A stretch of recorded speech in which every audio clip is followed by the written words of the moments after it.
Então estamos de volta, galera. Agora sobre, né, vamos continuar o eletromagnetismo, só que agora a gente vai falar dos exemplos. Como que aparece exercícios sobre essa primeira parte de introdução sobre o magnetismo. Então vocês viram, não tem conta para fazer, é só mesmo teoria. Então vamos chegar lá nos exemplos para a gente poder ver. Então vamos lá. Durante muito tempo desconhecia-se a relação entre os fenômenos elétricos e magnéticos, eles achavam que eram coisas diferentes. Pensava-se nessa época que se tratava de fenômenos distintos, sem qualquer relação entre si.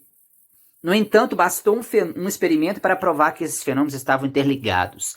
Quem foi o cara que conseguiu criar um experimento onde ele demonstrou que através da corrente elétrica você produzia um campo magnético? Olha o cara aqui, ó. Esse aqui da letra C, tá, galera? Bom, aí agora fala assim, ó, um ímã em forma de barra, né, com o hemisfério sul-norte, ele é colocado em uma superfície coberta, né, com partículas de limalha de ferro aqui por cima, você já percebeu que elas já se orientaram, né, do norte para o sul, a gente não dá para ver isso aqui, mas a gente sabe que as linhas de força é do norte para o sul, tá?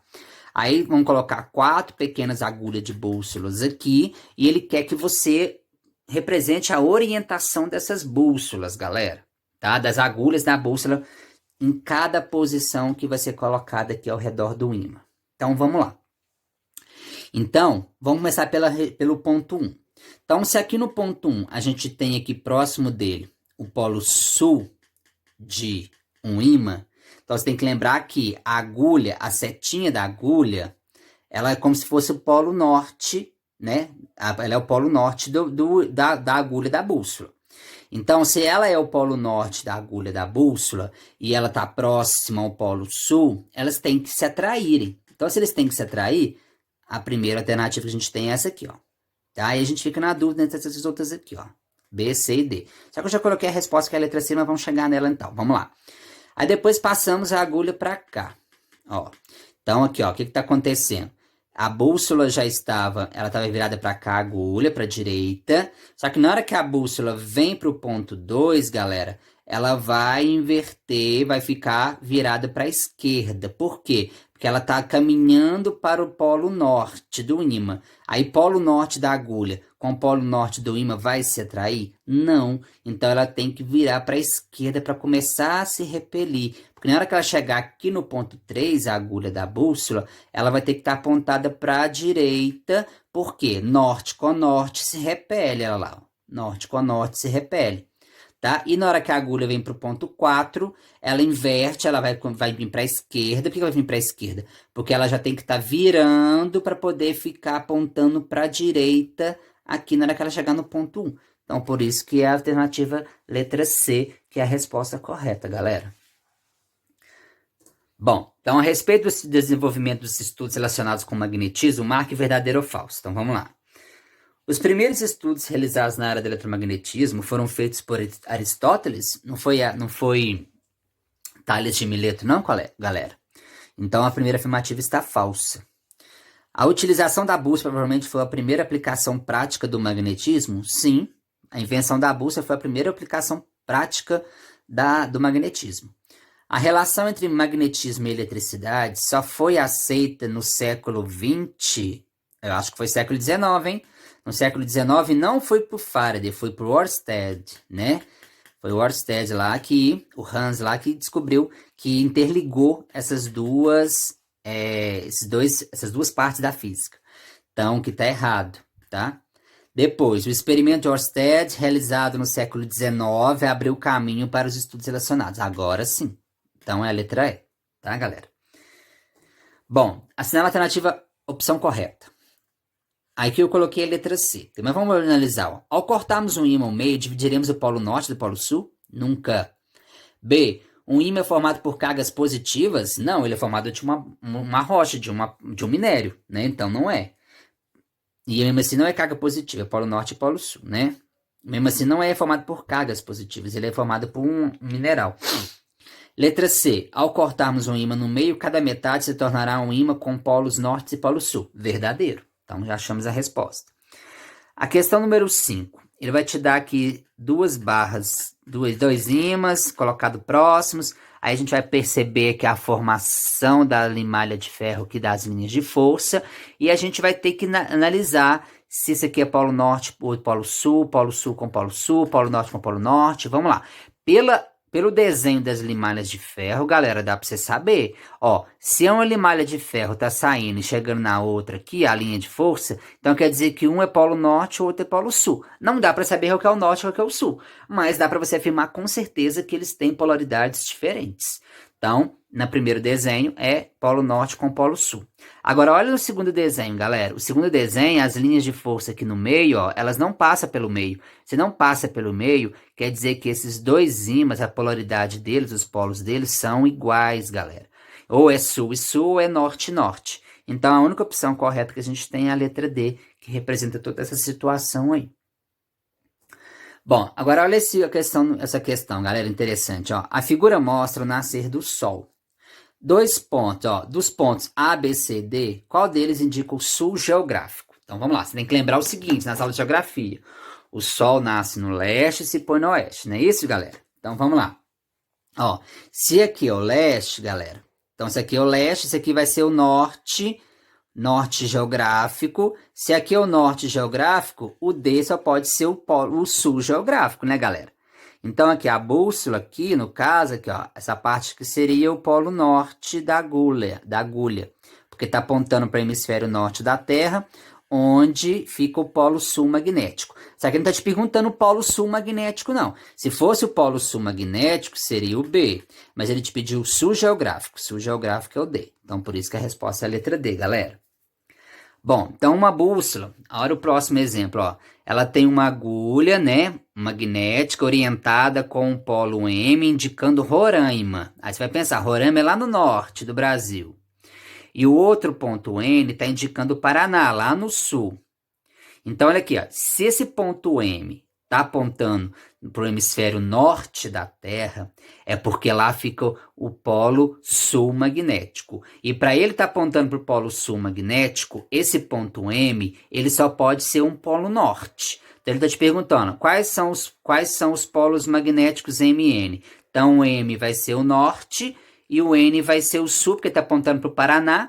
Lá no Paraná é o sul geográfico fica o polo norte do ímã, tá? Aí depois agora aqui, quais são os polos P e Q? Agora que do ímã, quer saber quais são? Que vai chegar próximo agora dessa bússola, um ímã, e vai continuar tendo essa mesma configuração aqui. Então vamos lá. Se você sabe que aqui no N é o polo sul do ímã, então esse ponto P só pode ser norte, porque tem que estar traindo aqui, ó, tá traindo. E o Q que está do outro lado, ele tem que ser, se o M é o sul, né? Então o Q tem que ser sul também, tem que repelir, tá? Então por isso que as respostas estão desse jeito aí. Bom, o próximo. 2 ímãs estão dispostos, né, de acordo com a figura aqui em cima. Então, vamos lá. O ímã 1 e o ímã 2, eu vou aproximar um polo sul com um polo norte de um ímã. Então, o que vai acontecer? Eles vão se atrair, lógico, né? Então, se F1 é a força que o ímã 2 exerce sobre o ímã 1, e esse exerce uma força F2 sobre o ímã 2, o que você me fala sobre essas forças, galera, de atração ali?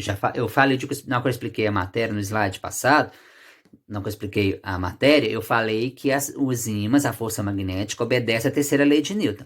Se um ímã atrai um outro ímã com uma força, quer dizer que este mesmo ímã atraiu o primeiro com a mesma força. Então, por isso que a letra A força que o ímã 1 atrai o ímã 2 é a mesma, e elas têm que ser diferentes de zero, que se ela for igual a zero, não tem força de atração ali. E a gente acabou de ver que tem força sim, tá? E a força ali é de atração. Ah, poderia ser força de repulsão? Poderia, se caso as polaridades aqui que estavam sendo aproximadas se fossem iguais, tá? Agora olha a questão 14, ó. Um ímã e um bloco de ferro são mantidos fixos numa superfície horizontal, como mostra a figura. Então o ímã tem uma massa m e o ferro tem uma massa 2m, ou seja, o ferro tem uma massa o dobro do ímã, tá? Aí, despreze qualquer tipo de atrito e considere que a massa m do ímã é igual à metade da massa do bloco de ferro, né? Lógico. Se o ferro tem o dobro de massa, esse aqui tem a massa menor. Ok. Então, seja aí a força, ó, o módulo da aceleração né, do ímã, e o Fi, a força que o ímã resultante dá sobre o ímã, para o bloco de ferro, então, essas grandezas são respectivamente AF e FF. Então, vamos lá. Então, com base nas afirmações que a gente vai fazer, vamos analisar.